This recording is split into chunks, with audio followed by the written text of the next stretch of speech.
নমস্কাৰ, কি খবৰ সকলোৰে? আশা কৰোঁ সকলোৰে খবৰ ভাল আৰু আপোনালোকৰ আশীৰ্বাদত আমাৰো ভাল। কৃষ্ণা ফেমিলি ব্লগৰ অন্য এটা ভিডিঅ'ত আপোনাক সকলোকে স্বাগতম জনাইছোঁ। আশা কৰোঁ ভিডিঅ'টো সকলোৱে চাই থাকিব। আৰু আমি এতিয়া যাই আছোঁ ডাক্তৰৰ তাকে গুণৰ পেটৰ কমপ্লেইন ধান হৈছে, ডাক্তৰৰ তাকে লৈ যাই আছোঁ। আপোনালোকক দেখাই যাম, ভিডিঅ'টো সকলোৱে চাই থাকিব। বাইপাক আৰু জীয়েকে আগে আগে যাই আছে আৰু মই পিছে পিছে আহি আছোঁ।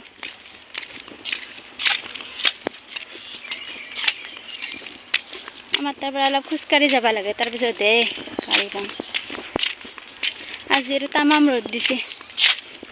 এইফালে আমি আহি দলং পালোঁ। দলং এখন নতুনকৈ বনাইছে, এখন দলংখন ইয়াতে পুৰণা দলং আছিল, এখন নতুনকৈ বনাইছে। আৰু এই টিহু নদী, এইটো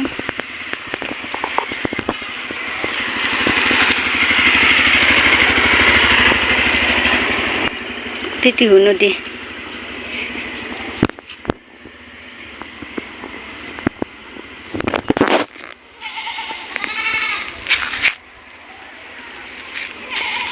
এতিয়া এখন নতুনকৈ বনোৱা গৈছে দলংখন।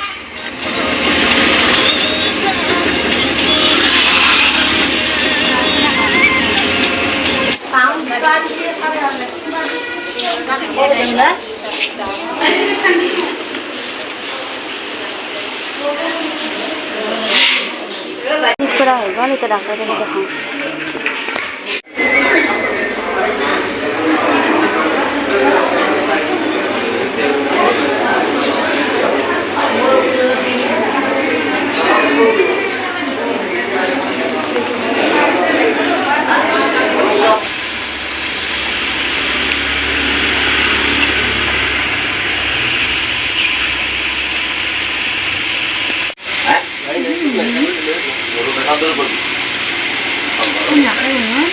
নাখায় তো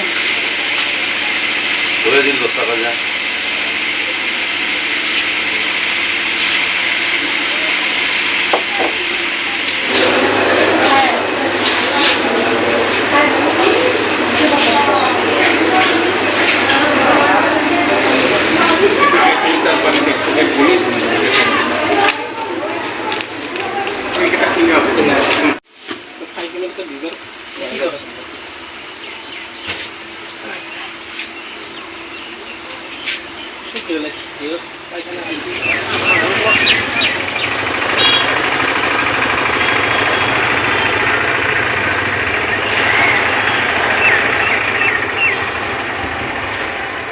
আমি আহি পালোঁ হস্পিটেলৰ পৰা। আহি পাই কিনে চাহ তাহ খালোঁ, খাই কিনে আৰু গুণুকো আৰাজ খোৱালোঁ। তাৰপিছত তাই টোপনি গ'ল। এতিয়া মই ভাত তাত বনাব যাওঁ।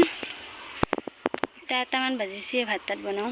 তাই পুৱাৰ পৰা একো হোৱা নাই, টোপনিয়ে গ'ল। দুৰ্বল হৈ গৈছে আপিটো একেবাৰে, টোপনিয়ে গ'ল। আৰু ঔষধ দিছে, পেলু হোৱা বুলি কৈছে, পেলুৰ ঔষধ দিছে আৰু ভিটামিনৰ বটল দিছে আৰু হজম হোৱা বটল দিছে। কিবা কাৰণে দিছে, খুৱাব লাগিব। ভিডিঅ'টো চাই ভাল পালে আপোনালোকে লাইক কৰিব, কমেণ্ট কৰিব আৰু চেনেলটো ছাবস্ক্ৰাইব কৰিব। আজিলৈ ইমানেই, নতুন এটা ভিডিঅ'ত লগ পাই আছোঁ।